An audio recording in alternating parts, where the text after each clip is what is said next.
कुछ आदतें हमारे लिए बहुत खराब होती हैं। हमें पता होता है कि ये गलत है, फिर भी हम इन्हें पूरा करने के लिए हर हद पार कर जाते हैं। इनके नतीजे ज्यादातर बहुत बुरे होते हैं, जिन्हें हम सोच भी नहीं सकते। आज मैं आपको ऐसा ही एक किस्सा सुनाने जा रही हूँ। ये किस्सा है असम का, जिसे सुनकर आप अचंभित हो जाएंगे। तो चलो शुरू करते हैं। इस कहानी की शुरुआत होती है एक प्यार की कहानी से। ये प्यार था अमरज्योति डे और वंदना कलिता के बीच। दोनों एक दूसरे से बहुत प्यार करते थे। धीरे धीरे उन्होंने शादी करने का फैसला किया, लेकिन उनका रिश्ता शुरू होने से लेकर शादी का फैसला लेने तक का समय बहुत कम था। खैर, दोनों ने ये फैसला लिया और अपने अपने घरों में बात की। अमरज्योति की माँ शंकरी इस शादी से बहुत खुश नहीं थी, लेकिन बच्चों की जिद के आगे उसे झुकना ही पड़ा और वो शादी के लिए मान गई। शंकरी बहुत अमीर थी। उनके पास गुवाहाटी में 4 अपने बंगले थे। एक में वो खुद रहती थी और बाकी 3 को उन्होंने किराए पे दे रखा था। इससे उन्हें अच्छा खासा किराया मिलता था। खैर, जैसे प्लान था,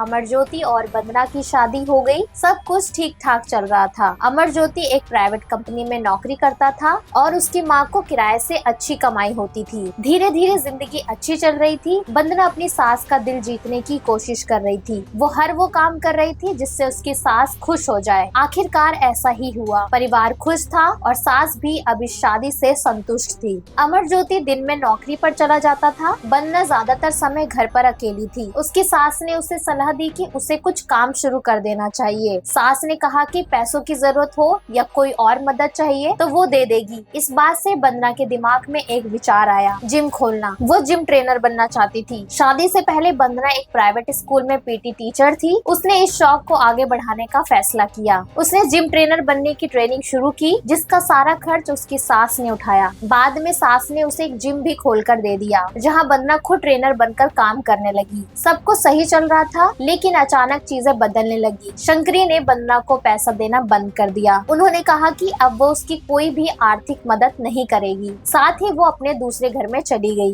पहले वो सब गुवाहाटी के नूनमती में एक साथ रहते थे, लेकिन अब शंकरी जू रोड तेनाली वाले घर में रहने लगी, जो नूनमती से सिर्फ 5 किलोमीटर दूर था। किसी को नहीं पता था कि इसका कारण क्या था। खैर, वंदना का जिम चल रहा था और अच्छा खासा चल रहा था। वंदना वहाँ जिम ट्रेनर के तौर पर काम कर रही थी। लेकिन एक दिन कुछ अजीब हुआ। वंदना पुलिस स्टेशन पहुंची और अपने पति और सास के गायब होने की शिकायत दर्ज कराई। उसने बताया कि दोनों काफी समय से लापता हैं और उनका कोई भी पता नहीं चल रहा। वंदना इस बात से बहुत परेशान थी। पुलिस ने शिकायत दर्ज की और जांच शुरू कर दी, लेकिन कई दिन बीतने के बाद भी कोई सुराग नहीं मिला। वंदना बार बार पुलिस स्टेशन के चक्कर लगाती रही। पुलिस भी चाहती थी कि वो इस मामले को सुलझाए, लेकिन उन्हें कोई सुराग नहीं मिल रहा था। वंदना ने ये शिकायत 27 अक्टूबर 2022 को दर्ज कराई थी, लेकिन 1 महीना बीतने के बाद भी पुलिस कुछ नहीं कर पाई। वंदना पुलिस स्टेशन जाकर थक गई थी। उसने कहा कि वो अब सीआईडी में शिकायत दर्ज कराना चाहती है और चाहती है कि ये मामला सीआईडी को सौंप दिया जाए। पुलिस अभी भी अपनी तरफ से पूरी कोशिश कर रही थी। लगभग 2 महीने बाद अक्टूबर 2022 में दर्ज शिकायत के बाद इस मामले ने नया मोड़ लिया। शंकरी का भतीजा निर्मया डे पुलिस स्टेशन गया। उसने शिकायत दर्ज कराई कि उसे शक है कि उसकी बुआ शंकरी डे और उनके बेटे अमरज्योति डे को वंदना ने ही किडनैप कर रखा है। उसने पुलिस को ये भी बताया कि शंकरी के बैंक कार्ड से लगातार एटीएम से पैसे निकाले जा रहे हैं। ये सुनकर पुलिस चौंक गई। उन्हें समझ नहीं आया कि ये औरत इतने समय से शिकायत दर्ज कराने आ रही थी, वो ऐसा कैसे कर सकती है। खैर, निर्मया के जाने के थोड़ी देर बाद वंदना भी पुलिस स्टेशन पहुंची। उसने निर्मया के खिलाफ वही शिकायत दर्ज कराई और कहा कि शायद वही एटीएम से पैसे निकाल रहा है और उसी ने दोनों को किडनैप किया है। अब पुलिस फिर से परेशान थी। उन्हें थोड़ा सा सुराग मिला था, लेकिन अब वो समझ नहीं पा रहे थे कि करे तो करे क्या। पुलिस ने आसपास के सारे एटीएम के सीसीटीवी फुटेज खंगालने शुरू किए। काफी समय बाद आखिरकार एक एटीएम में फुटेज मिली। इस फुटेज में वंदना अपनी सास के एटीएम कार्ड से पैसे निकाल रही थी। पुलिस ने तुरंत वंदना को हिरासत में लिया। पूछताछ में वंदना ने बताया कि उसे निर्मया पर शक था। चूँकि पुलिस उसके खिलाफ कोई कार्यवाही नहीं कर रही थी, इसलिए उसने खुद ये सब किया ताकि पुलिस का ध्यान निर्मया पर जाए और वो उसकी जांच शुरू कर दे। वंदना को लगता था कि निर्मया ही असली गुनहगार है। पुलिस ने वंदना को छोड़ दिया, लेकिन अब उन्हें वंदना पर शक होने लगा था। पुलिस ने वंदना के पड़ोसियों से पूछताछ शुरू की कि उसका व्यवहार कैसा है और वो घर पर कैसे रहती है। पड़ोसी ने बताया कि उन्हें पता नहीं था कि वंदना का पति उनके साथ नहीं रहता। उन्हें लगता था कि उसके घर पर कोई न कोई मर्द रहता है। इसके बाद पड़ोसियों ने एक और और चौंकाने वाली बात बताई। कुछ महीने पहले वंदना अपनी छत पर कुछ जला रही थी,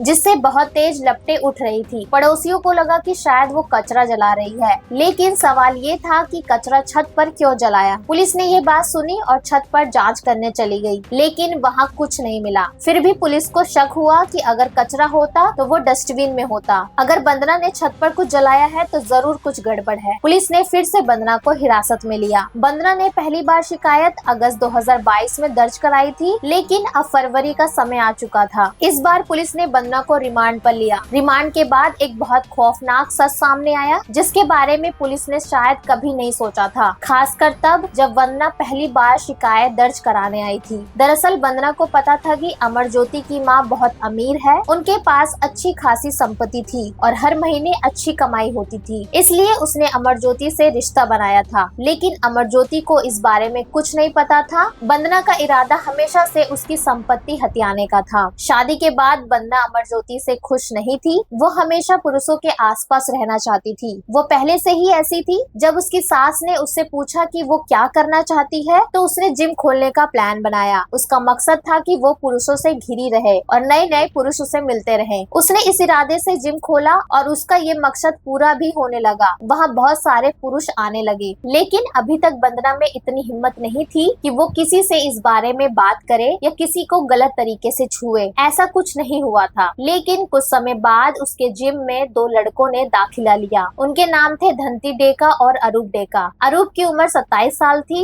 और धंती की उम्र 32 साल थी। धंती एक टैक्सी ड्राइवर था और अरूप उसका दोस्त था। वंदना की उम्र भी 31 साल थी। चूँकि तीनों की उम्र लगभग एक जैसी थी, उनकी आपस में बातचीत शुरू हो गई। वंदना को लगता था कि जिस तरह से ये दोनों उसे देखते हैं वो सामान्य नहीं है। शायद उनके इरादे भी वही थे जो वंदना के थे। एक दिन मौका देखकर वंदना ने दोनों को अपने घर बुलाया, जब उसका पति घर पर नहीं था। जब वो दोनों घर आए, उनके इरादे भी वही थे। वंदना ने भी ऐसे कपड़े पहने थे जिससे वो दोनों उत्तेजित हो जाएं। धीरे धीरे माहौल बना और तीनों एक साथ इंटीमेट हो गए। इसके बाद ये उनके लिए एक आम बात हो गई। शायद इसीलिए पड़ोसियों को शक नहीं हुआ कि अमरज्योति घर पर नहीं है। उनके घर से पुरुषों का आना जाना और उनकी आवाजें सामान्य थी। पड़ोसियों को लगता था कि शायद अमरज्योति घर पर ही है। वंदना अब इस मामले में पूरी तरह खुल चुकी थी। जिम में आने वाले ज्यादातर पुरुषों को वो आजमाती थी। अगर उसे लगता था कि किसी के इरादे उसके जैसे हैं, तो वो उसे घर बुला लेती थी और उसके साथ इंटीमेट हो जाती थी। उसे ये सब बहुत सामान्य लगने लगा था। उसे लगता था कि अमरज्योति को कभी नहीं पता चलेगा और वो अपनी इच्छाओं को इसी तरह पूरी करती रहेगी। खास तौर पर अरूप डेका और धंती डेका उसके घर बहुत आते थे। कुछ खबरों के मुताबिक वंदना और धंती का रिश्ता लगभग प्रेम संबंध जैसा हो गया था। लेकिन जब वो इंटीमेट होते थे, तीनों एक साथ होते थे। ऐसा ही एक मौका था जब तीनों इंटीमेट हो रहे थे।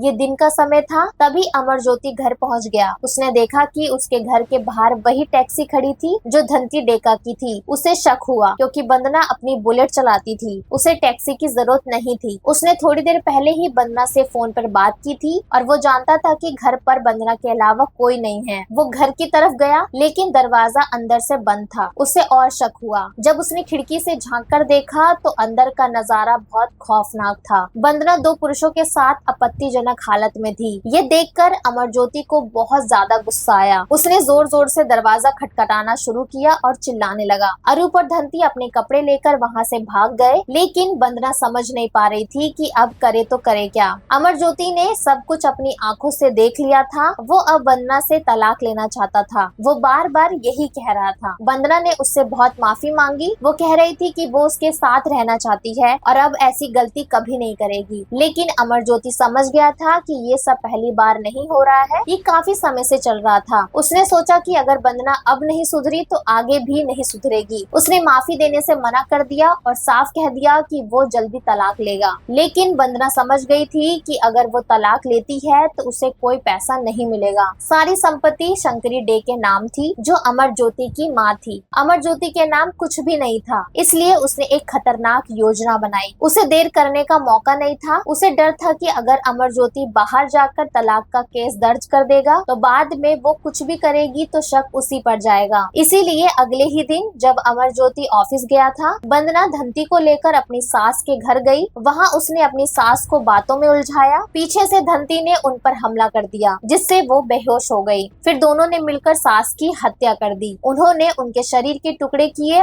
और 3 प्लास्टिक बैग में भरे। इन बैग्स को उन्होंने सास के घर के फ्रिज में ही रख दिया। इस दौरान जो खून बिखरा था उसे साफ करने के लिए उन्होंने बहुत सारे कपड़े इस्तेमाल किए। इन कपड़ों को वो अपनी गाड़ी में रखकर वापस अपने घर चले गए, जहां वो अमरज्योति के साथ रह रही थी। अब वो अमरज्योति का इंतजार करने लगी। जैसे ही अमरज्योति घर आया, वंदना ने उसके ड्रिंक में नशीली दवा मिला दी। उसे पीते ही अमरज्योति बेहोश हो गया। इसके बाद उन्होंने अमरज्योति की भी हत्या कर दी। उसके शरीर के भी टुकड़े किए और 3 प्लास्टिक बैग में भरकर फ्रिज में रख दिए। सफाई करने के बाद जो कपड़े थे उन्हें वो अपनी छत पर ले जाकर जला देती है। पड़ोसी ने उसे कुछ जलाते हुए देखा भी था, लेकिन दोनों शवों के टुकड़े कई दिनों तक फ्रिज में ही रहे। 27 जुलाई को वंदना धंती को साथ लेकर रात के करीब 3 बजे अपनी सास शंकरी के शरीर के टुकड़ों को चेरापूंजी के एक गांव सोहना में फेंकने गई। वहां टुकड़ों को फेंककर वो वापस आ गए। इसके बाद वो सामान्य तरीके से रहने लगे। लगभग 20-22 दिन बाद यानी 19 अगस्त के आसपास उन्होंने अमरज्योति के शरीर के टुकड़ों को फ्रिज से निकाला और मेघालय के जंगलों में फेंक दिया। उन्हें लग रहा था कि सब कुछ सामान्य हो जाएगा, लेकिन गुनहगार चाहे कितना भी चालाक हो, पुलिस उसे पकड़ ही लेती है। आज का जमाना कितना क्रूर हो गया है। वंदना, धंती और अरूप ने अमरज्योति के साथ ये सब किया और उसी रात वो उसी घर में इंटीमेट भी हुए।